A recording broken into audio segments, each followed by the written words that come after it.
Hola, mi nombre es Natalia y voy a ser su profesora de ciencias en esta clase. La clase de hoy se llama La erosión de nuestro suelo.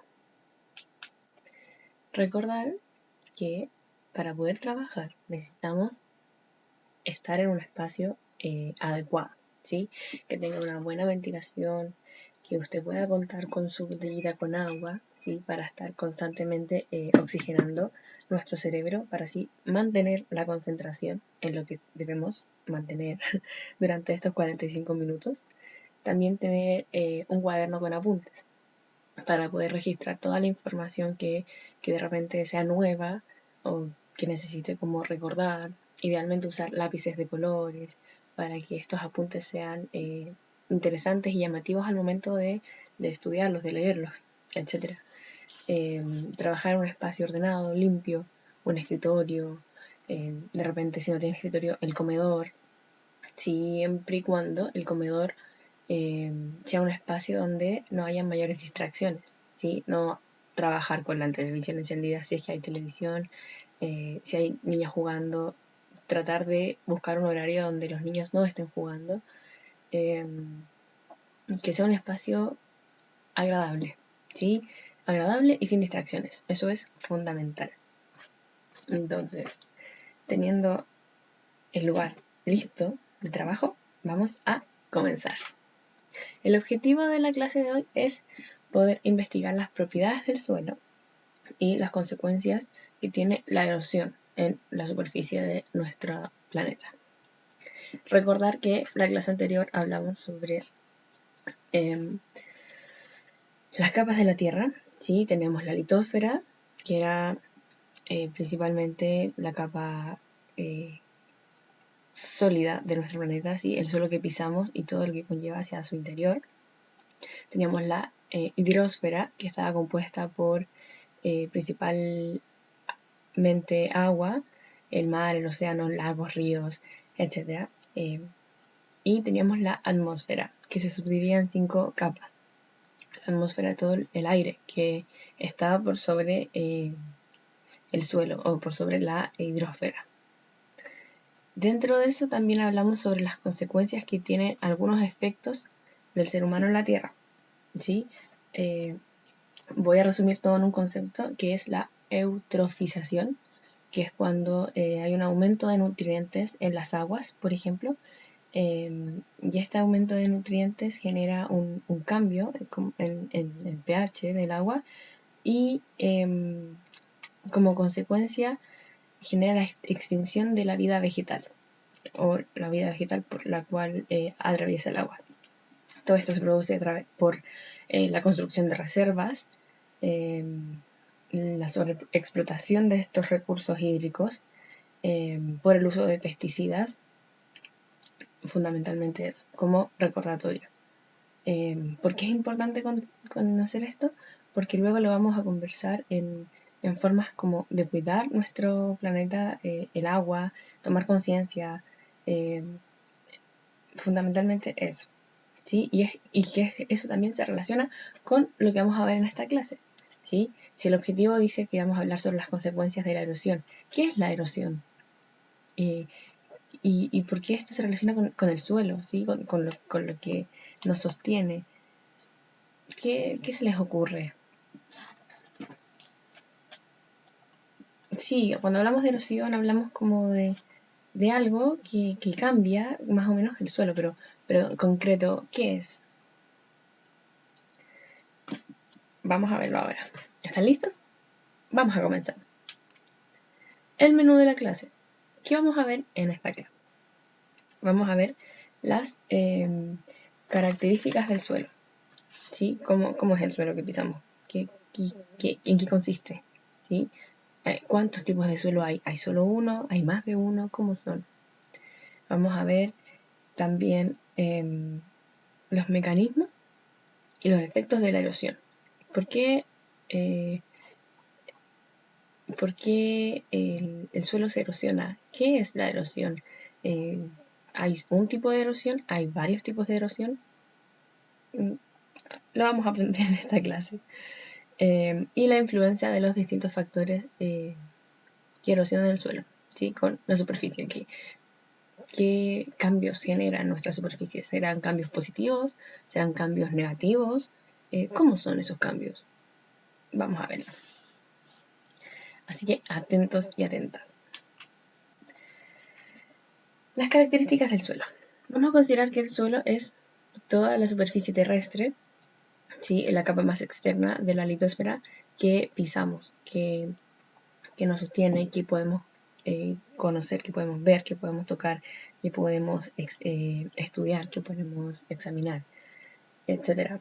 Y nuestro suelo está mayoritariamente, como aparece aquí, 45% de minerales, 25% de agua, 5% de materia orgánica y 25% de agua. O sea, un cuarto de ellos es agua, un cuarto de ellos es aire y un poquitito menos de la mitad son minerales. Y solo una pequeña porción es materia orgánica. La materia orgánica son todos estos seres vivos como las lombrices, por ejemplo, ¿sí? Que están presentes en nuestro suelo. El aire se presenta en pequeños espacios entre cuerpos sólidos que hay en nuestro suelo. Y el agua la podemos encontrar de diversas formas, como gotitas, como rocío, como una porción de flujo de agua, etc. Y los minerales, vamos a hablar de arcilla, de arena, de arcilla, de arena, de gravas. Vamos a hablar de 5 tipos de minerales que componen nuestro suelo. Entonces, teniendo este mapa general, vamos a comenzar ahora con el suelo. ¿Cómo se originó nuestro suelo? ¿Cómo se formó? ¿Apareció de la noche a la mañana? ¿Cuánto tiempo se demoró? Aquí nos presenta un pequeño esquema de 4 etapas. ¿Ya? Estas 4 etapas es cómo se formó nuestro suelo desde muchos años atrás, muchos años atrás, antes de Cristo, miles de años atrás.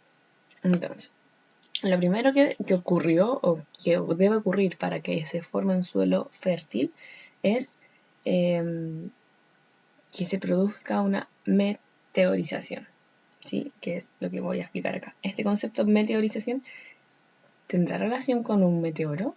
¿Habrá caído un meteoro? ¿Qué es la meteorización? ¿Se les ocurre? Bueno, la meteorización se relaciona con las rocas. ¿Cómo es que las rocas se van mezclando con la superficie? Y estas rocas van generando materia orgánica, se van desintegrando, se desintegran a causa del flujo de agua que puede pasar por este suelo y luego de eso se acumulan materia orgánica, se acumulan minerales, se acumula agua, se filtra el agua en el suelo. Vamos a ver que el suelo tiene capas, entonces en estas capas se filtra, esta filtración permite el crecimiento de vegetación gracias también a la presencia de materia orgánica como lombrices, como insectos,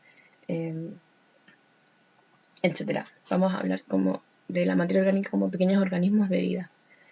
Y para finalmente generar un suelo rico en minerales, en proteínas, en pequeños organismos que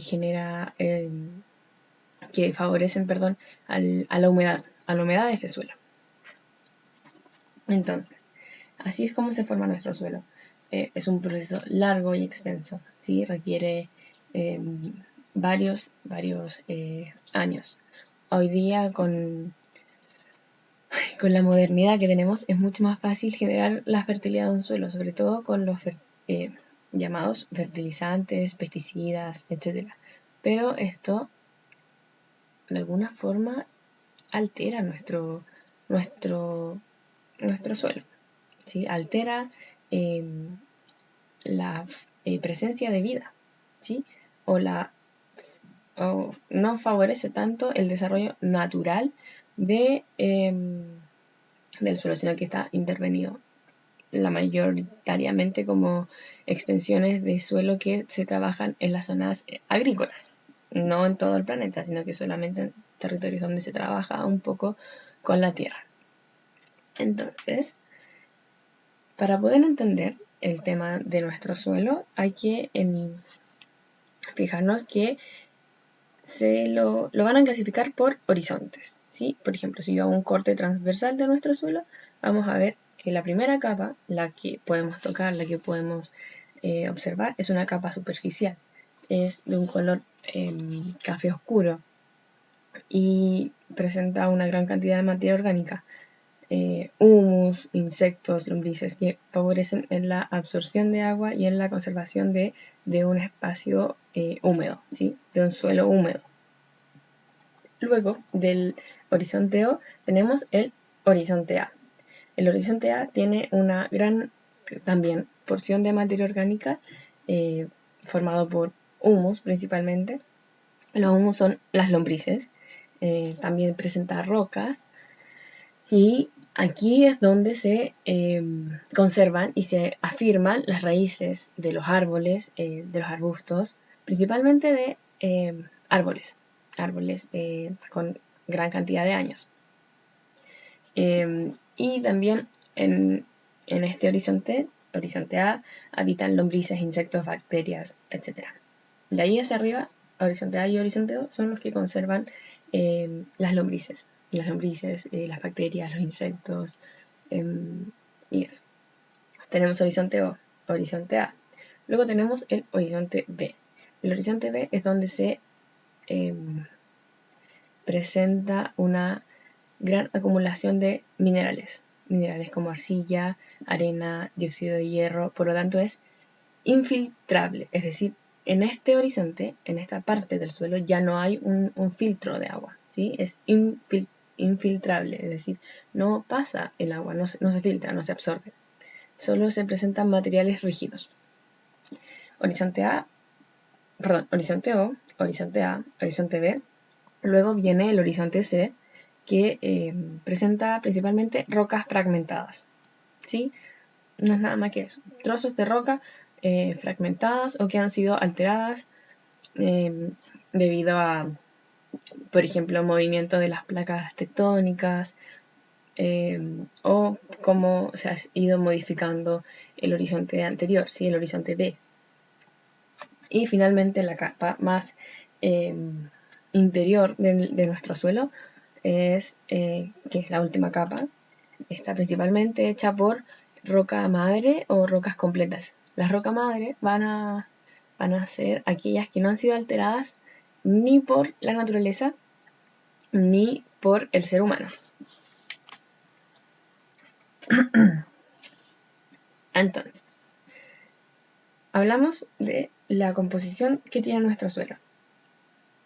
Hablamos también de cómo está porcionado, ¿sí? Cómo es su composición, interna. Entonces, ahora vamos a hablar de qué propiedades tiene nuestro suelo, qué elementos contiene, ¿sí? Cómo está compuesto químicamente, ¿sí? Hay tres formas de verlo, de una forma química, de una forma física y de una forma biológica. Vamos a partir con lo químico.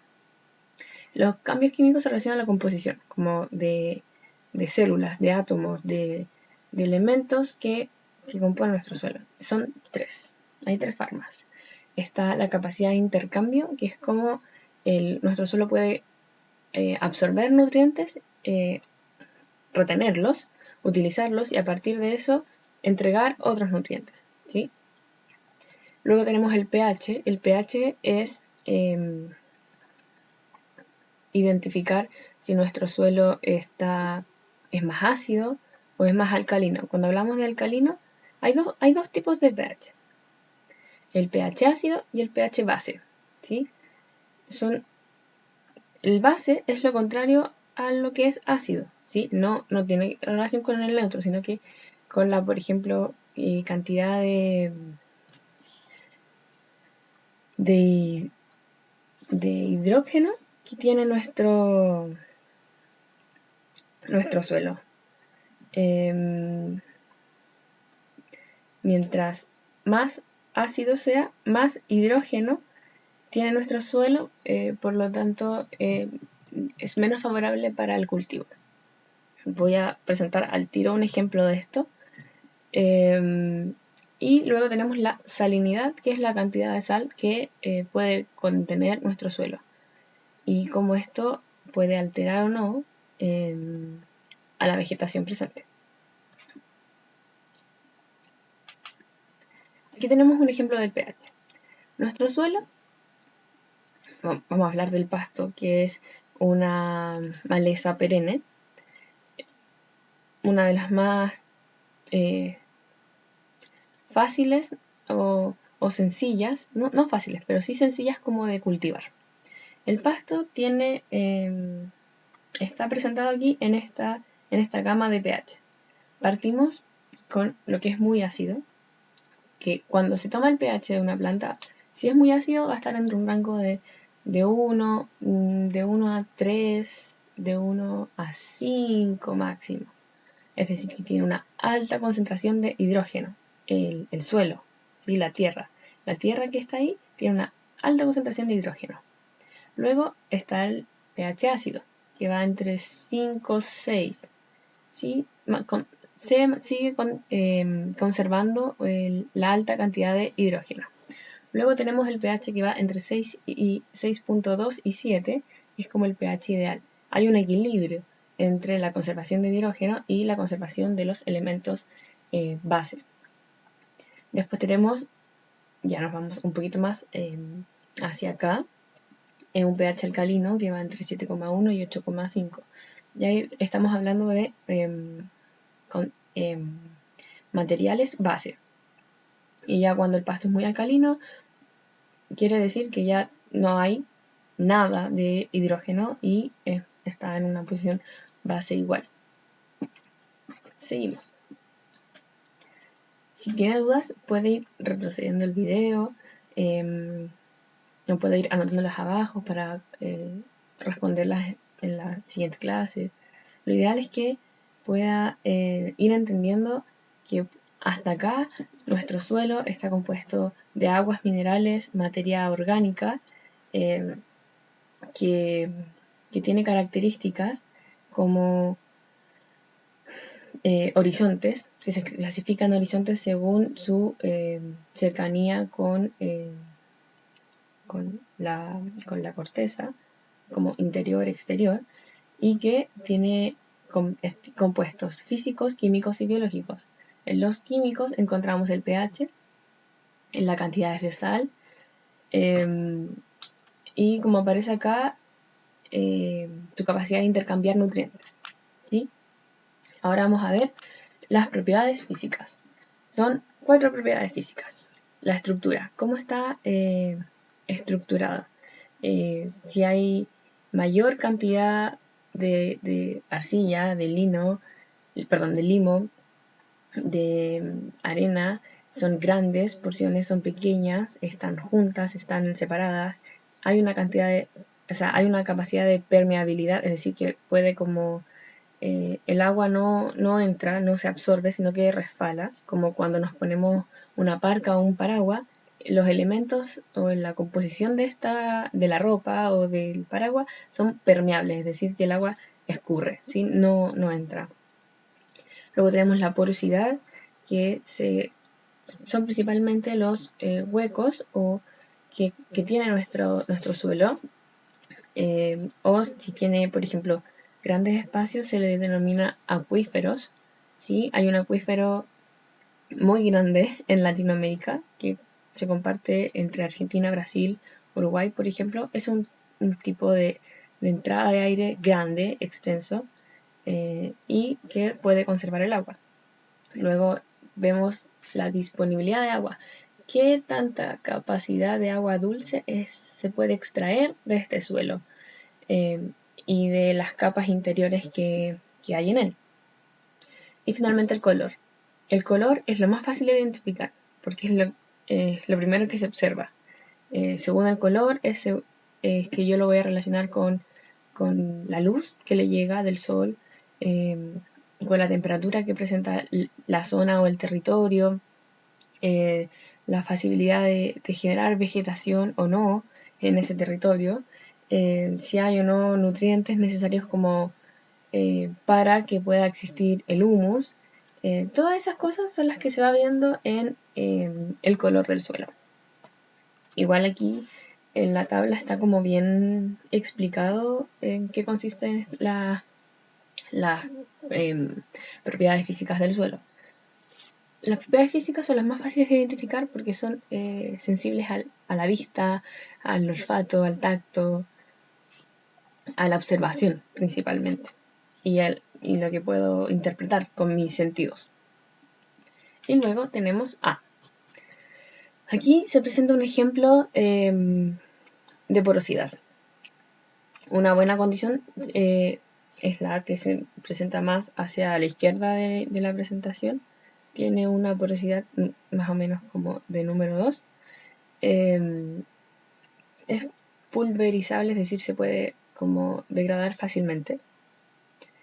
Y luego tenemos la condición de al medio, que es cuando se presenta mayoritariamente 50% roca, 50% arena, y luego ya tendremos la condición pobre de porosidad, que es cuando ya las rocas son muy grandes, entonces muy complejo como degradar todo y mantenerlo de una forma más homogénea, ¿sí? Y tenemos también las propiedades biológicas. Vimos las físicas, vimos las químicas, ahora vemos las biológicas. Son dos. Las propiedades biológicas tienen relación con las características de la presencia de organismos y seres vivos en el suelo, y que estos organismos favorecen en el desarrollo de la vegetación, ¿sí? En la absorción de nutrientes, en el intercambio de nutrientes, ¿sí? Estas propiedades favorecen en las propiedades químicas, por ejemplo. Primero es la presencia de humus. La presencia de humus, es decir, la presencia de lombrices, de chanchitos de tierra, favorecen en la absorción y retención de agua. Y esto beneficia tanto al suelo como a los propios organismos que van habitando en él. Y la segunda es la presencia de otros seres vivos, ¿sí? Una presencia de diversidad de distintos organismos, como las bacterias, los hongos, etc. Y que generan un suelo más rico, ¿sí? Más rico en minerales, en minerales y nutrientes que favorecen también en la que favorecen también en el desarrollo de vegetación como árboles, plantas, árboles, arbustos, etc. Aquí, por ejemplo, podemos observar el humus, ¿sí? Cuando yo les hablo de humus, quiere decir que es tierra con lombrices. Las lombrices generan desechos. Estos desechos son bacterias ricas en minerales y en nutrientes para un suelo fértil. Ahora, vamos a ver los tipos de suelo. En realidad, son 5 tipos de suelo. Los más importantes son estos 3. El suelo arenoso, el suelo limoso y el suelo arcilloso. El suelo arenoso consiste principalmente en partículas de arena, que se caracterizan por ser permeables, tienen una alta capacidad de retención de agua y de nutrientes, pero son poco fértiles. Escasa retención de agua y son poco fértiles. Luego tenemos los suelos limosos, que principalmente tienen una capacidad mediana para retener agua, son fáciles de trabajar y son suelos fértiles. Y tenemos los suelos arcillosos, que son compactos, tienen baja permeabilidad, también son suelos fértiles, pero un poco más complejos de trabajar. Ahora vamos a ver en profundidad los 5 tipos de suelo. Están los arcillosos, limosos, arenosos, rocosos y orgánicos. Los primeros 3 ya los vimos, ¿sí? Los suelos arcillosos tienen una textura blanda. Se escarchan con facilidad. ¿Qué quiere decir que se escarchan con facilidad? Quiere decir que cuando hay frío, por ejemplo, bajas temperaturas, es muy fácil encontrar a la mañana siguiente, por ejemplo, esta como capa de hielo que ocurre en invierno. Luego tenemos los suelos limosos, que es donde en aquello se filtra el agua con facilidad, pero como se filtra el agua, tiene una baja capacidad de retención de ella. Los suelos arenosos, ya lo vimos, son arena, ¿sí? Piensen en la arena de la playa, por ejemplo. Esos son suelos arenosos. Los suelos rocosos, rocas, ¿sí? Es fácil asociarlo con el nombre con algún objeto. Los arcillosos con arcilla, los limosos con principalmente como cemento, como medianamente trabajado. Los arenosos con la arena de la playa o la arena del gato, por ejemplo. Los suelos rocosos son principalmente suelos de roca que no poseen horizonte A ni horizonte B. Recordemos, el horizonte A son aquellos que presentan una gran cantidad de materia orgánica, donde se pueden encontrar las raíces de las plantas, y el horizonte B es donde hay una acumulación de minerales arcilla. Ya, no se presenta en este tipo de suelo, ¿sí? Aquí en los suelos rocosos yo no voy a poder identificar o encontrar la raíz de un árbol, por ejemplo, o poder extraer minerales de este suelo. Son principalmente rocas o material rocoso. Y finalmente tenemos los suelos orgánicos, como su nombre lo dice, son suelos que están asociados a la vida, a la humedad, a la presencia de humus, a la presencia de organismos que favorecen un suelo fértil. Principalmente son el suelo más fértil, los suelos orgánicos. Tienen una gran cantidad de humedad, son permeables, esponjosos, es decir, que se puede como dar forma, etc. Los suelos orgánicos, vamos a pensar en la tierra de hojas. La tierra de hojas es un claro ejemplo de los suelos orgánicos. Ahora, a lo largo de Chile, ¿cómo es nuestro suelo? En el norte grande son suelos gruesos, son con una alta salinidad y son de tipo arenoso. O sea, vamos a ir desde Arica a Antofagasta con este tipo de suelo. En el norte chico, es decir, la región de Atacama y la región de Coquimbo, vamos a ver suelos que son semiáridos, es decir, comparten una parte de desértica como parte arenosa, pero también hay partes como con pequeñas vegetaciones. Luego, en la zona centro, vamos desde la región de Valparaíso, sí, región de Valparaíso, región metropolitana, hasta la zona norte del Biobío, vamos a encontrar suelos orgánicos, suelos permeables, suelos esponjosos con una alta capacidad de retención de agua. Entonces desde aquí ya es más fácil que poder desarrollar un espacio para el cultivo de vegetales, por ejemplo. Luego vamos a la zona sur. La zona sur va desde el sur de la región del Biobío hasta el canal de Chacao, hasta la región del Chiloé. Y esta zona del país tiene suelos donde se acumula mucha materia orgánica, entonces, y es esponjoso, entonces, como se acumula mucha materia orgánica, es más fácil generar el espacio y trabajar el suelo o la tierra desde el desarrollo de una vegetación de una forma rápida, ¿sí? Porque está húmedo, es permeable, también hay retención de agua. Es más fácil trabajarla porque hay condiciones que favorecen en esto. Y ya más abajo la zona austral, que principalmente es la región de Aysén y Magallanes, es un suelo húmedo, tiene mucha materia orgánica, pero como las temperaturas que se presentan ahí no son templadas, no son ni muy altas, ni tampoco son temperaturas medianas, templadas, sino que son temperaturas más frías. Entonces, eso genera que no sea tan factible el desarrollo de un suelo fértil. Entonces, principalmente en la zona central y zona sur vamos a encontrar un suelo con capacidades orgánicas, permeables, esponjosos, de absorción de agua, de intercambio de nutrientes, ¿sí? Principalmente eso, tenemos que pensar en nuestro país.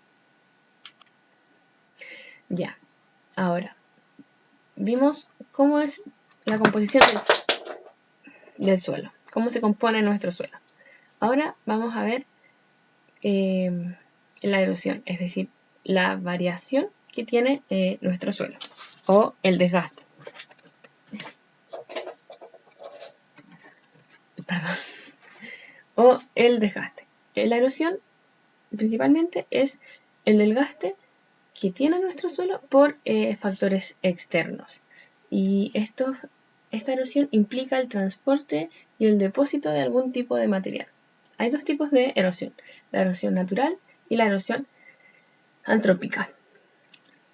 La erosión natural son erosiones que se da en el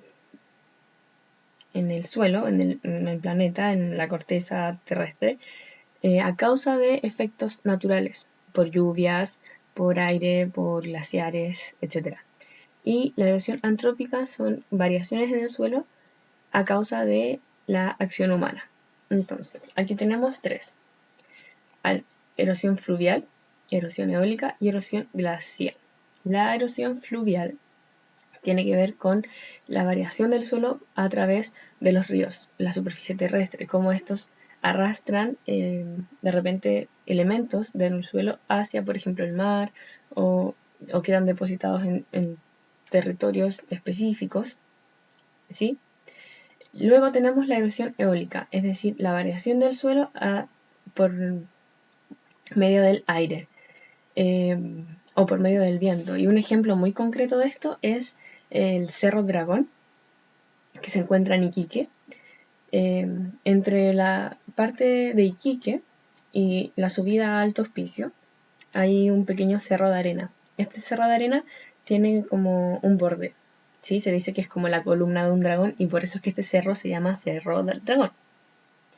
Este borde, o esta orilla, o esta columna, todos los días tiene una posición distinta, va cambiando. Y ahí, por ejemplo, podemos identificar una pequeña erosión de suelo, ¿sí? Que varía según la dirección y el sentido del viento en esa zona o en ese territorio. Y después tenemos la erosión glacial, que tiene que ver con la variación que pueden tener enormes capas, o masas de hielo, cómo se van gastando esos territorios. Principalmente son superficies de roca que se pueden modificar, rocas de hielo que se pueden ir modificando según la temperatura y cómo estos chocan con otros y se van formando otras masas de hielo. También hay una cuarta erosión. ¿A alguien se le ocurre en qué puede consistir esta cuarta erosión? También tiene que ver con el agua, pero no es fluvial. ¿Cómo será? Sí, la erosión pluvial, ¿sí? Con plu. La erosión pluvial es aquella que proviene de la lluvia. ¿Cómo es que el suelo puede cambiar a partir de la dirección, la fuerza, la intensidad de la lluvia, ¿sí? ¿Cómo puede la lluvia, a través de la lluvia, transportarse y generarse la variación o el desgaste del suelo? Es muy escaso, ¿sí? Por eso no se menciona, pero es importante también considerarlo, que en vez de ser 3 son 4. Fluvial, eólica, glacial y pluvial. Ahora vamos a ver los mecanismos y efectos de la erosión, pero antrópicos. Acá ya vemos una imagen totalmente distinta. Hay 4 formas. La primera imagen que aparece arriba es la deforestación o tala de bosques. Deforestar quiere decir que vamos a quitar del suelo, vamos a cortar, vamos a derribar todo lo que es vegetación. ¿Sí? Vamos a dejar un suelo seco, un suelo vacío, que de repente se ocupa para la construcción de viviendas o para la construcción de carreteras, etc. La segunda erosión son los incendios forestales, que se provocan por accidente o por irresponsabilidades del ser humano. Un pequeño olvido puede generar pérdidas enormes de hectáreas, además de desarrollar contaminación en la atmósfera y perder ese suelo, porque luego de un incendio forestal el suelo queda infértil, se queman todos los minerales que tiene el suelo para poder desarrollar la vegetación. Entonces se puede, pero es un proceso largo y de muchos años, ¿sí? Es algo muy complejo, es una pérdida muy grande. Luego tenemos la sobreexplotación de cultivos o la explotación intensiva, es decir, la imagen que está acá abajo, donde hay un caballero trabajando en la tierra, significa que aquí se presenta un suelo más mitad rocoso, mitad con vegetación. Y que esté así significa que hay una alta presencia de fertilizantes y de pesticidas, ¿sí? La gente que por lo general trabaja en agricultura trabaja en un solo territorio, que es su espacio de trabajo. Y ahí van extrayendo, no sé, por ejemplo, lechugas. Lechugas y acelgas. Yo voy a plantar lechugas y acelgas, voy a esperar un tiempo, las voy a cosechar y tengo que volver a plantar. Entonces ahí mezclo ciertos químicos con la tierra y vuelvo a plantar una y otra vez este proceso, lo que va desgastando o erosionando el suelo, ¿sí? Y genera este tipo de consecuencias. Y finalmente tenemos el sobrepastoreo o consumo excesivo de pasto del ganado. También el sobrepastoreo va a generar que en algún momento este suelo rico en vegetales se pierda, ¿sí? Se termine acabando. Es como si yo, por ejemplo, tuviera un pocillo de frugelé con 7 frugeles para la semana. Y en vez de comerme un frugelé al día, me como 3 en un día. Entonces ahí hay un exceso que estoy generando y va a llegar el día domingo. Si parto el día lunes comiéndome un frugelé y el martes me como 3 frugeles, el miércoles me como 2 frugeles, ya me va a quedar un frugelé para el día jueves y ni siquiera voy a alcanzar a llegar al día sábado. Eso es un consumo excesivo e irresponsable, más de la cuenta. A partir de esto, vamos a ver en las siguientes imágenes cómo es la influencia de estos factores en la erosión del suelo. Aquí yo les puse 3, que son los principales y los más conocidos. Los primeros son los suelos desérticos, donde son espacios de cero productividad y de desarrollo de vegetación. No se puede retener el agua, ni mucho menos generar la presencia de materia orgánica como es el humus, ¿sí? Son casi que territorios perdidos para la vegetación, territorios donde no se puede trabajar. Sí es un tipo de suelo, pero no es fértil para el desarrollo de vida silvestre. Luego tenemos los incendios forestales, que el 90% de ellos ocurren por irresponsabilidad humana, ocurren por un accidente, por un olvido, etc. Y como en estos territorios hay alta capacidad de viento, se expande de una manera muy rápida. Por eso es que son tan peligrosos los incendios forestales. Y luego tenemos las inundaciones, que son campos que sufren un sobrepastoreo o el uso de maquinaria pesada, y genera también que se pierda un poco la porosidad del suelo y ya pierda como la factibilidad para poder desarrollar o trabajar en este suelo. La verdad es que estas imágenes son bastante desalentadoras para trabajar con lo que es la fertilidad del suelo. Si yo quiero hacer un cultivo o si quiero desarrollar una cierta como ecosistema, estas opciones son muy desalentadoras. Por eso es importante cuidar la tierra. Si usted va a acampar, no haga fogatas porque puede provocar, por ejemplo, los incendios forestales, que es una de las pérdidas más grandes y más comunes en nuestro país. Entonces, ahora vamos a sintetizar toda la información que hemos visto. Lo primero que me gustaría comentarles es la cantidad de conceptos que vimos en esta clase. Hablamos de desertificación, hablamos de meteorización, hablamos de eutrofización, hablamos de horizontes, de salinidad, de porosidad, de pH, de erosión. Entonces vamos a juntar ahora un poco todo esto. Primero, recordar que el suelo tiene horizontes. El horizonte O es la capa externa que podemos ver, que podemos tocar. Tiene horizonte O, horizonte A, horizonte B, horizonte C y horizonte R. ¿Sí? El horizonte R vamos a recordar que son las rocas madres, ¿sí? El suelo más profundo. El horizonte A y B es donde se presenta materia orgánica, y podemos identificar que ahí es donde las raíces de las plantas se afirman, se sostienen. Y el horizonte C también es un espacio más rocoso.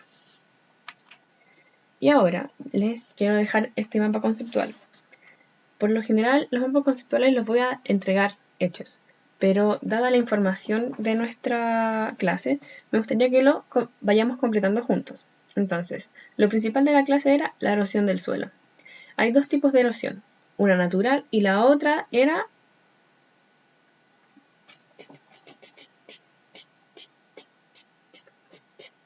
La otra era antrópica, ¿sí? La erosión antrópica es toda aquella erosión que es a causa del ser humano o, como está en el mapa, actividades humanas. ¿Sí? Ahora, vamos a la erosión natural. Hay dos tipos principales, eólica e hídrica. ¿Cómo se llama la erosión eólica? O algún ejemplo. ¿Qué elemento qué concepto que nos rodea provoca la erosión eólica? La erosión eólica trabaja con el viento. Muy bien. Luego está la erosión natural hídrica, ¿sí? La del agua. La erosión hídrica de la lluvia se llama erosión pluvial. La erosión hídrica de los ríos se llama erosión fluvial. Y la erosión hídrica del hielo se llama erosión glacial. Entonces ahí ya hemos completado nuestro mapa.